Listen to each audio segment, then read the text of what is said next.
Hi, my name is Beth Arnold, and this is my HDFS 438 final video. In this class, we talked a lot about race and ethnicity, a lot of things I didn't really know before. I especially confused the definition of race and ethnicity. And I, through this class, learned through the terminology reading that we did in the beginning that ethnicity is kind of more cultural and race is more like biological. So an ethnicity is more of a culture, like a heritage or something that you grew up around or grew up with, whereas race is something you grow up as. So you can have a race that's different than your ethnicity based on where you grow up and where you're set. And I think one of the things that I realized with this class, based on my own identity, is the importance of my ethnicity. I was raised Jewish, and now I associate as a member of the Church of Jesus Christ of Latter-day Saints, but not denying that ethnicity and the importance of the cultural traditions that I learned growing up. I was raised very Jewish. I was private school, bat mitzvah, the whole thing.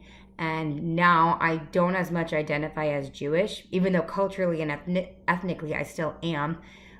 I don't practice the Jewish religion, but I still hold a lot of the same values and morals. And the Judaism panel was very interesting to me. It was fun to be reminded of a lot of the different things that I was raised with and to hear their stories and their backgrounds. One of the things I did not think would affect me as much was the long talk that we had on Peter. I was not at the university when that was taking place. So the first I heard of that was in our class. And I looked it up and read a little bit more and tried to understand a little more for myself. And it was really sad.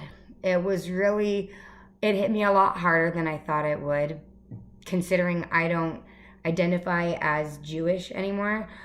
It was a lot harder for me to listen to and to hear about the things that happened and the swastikas going up and going around.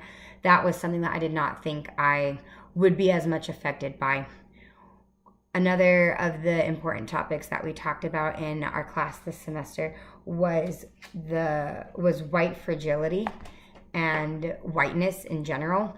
We spent a lot of time on whiteness. We probably spent like an hour talking about it.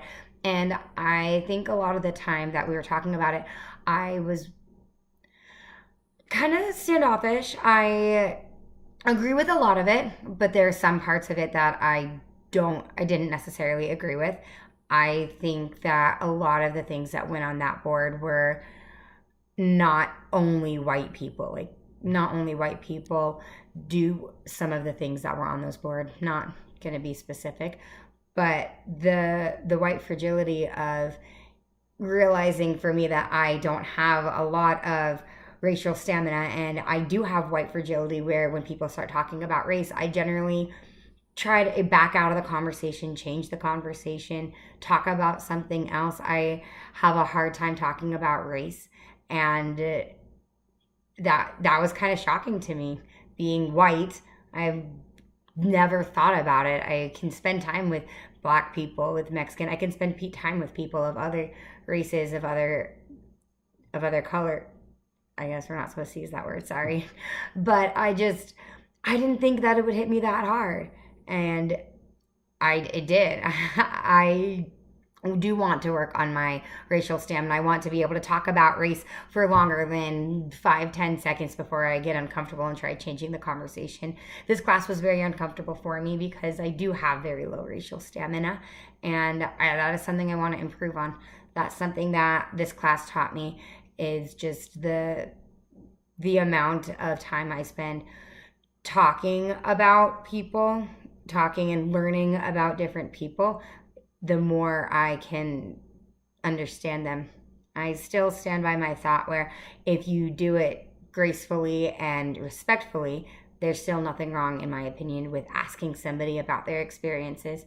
Like the lady who went to all the different indigenous people and interviewed them, she said that she didn't just learn about them, she asked them about their experiences.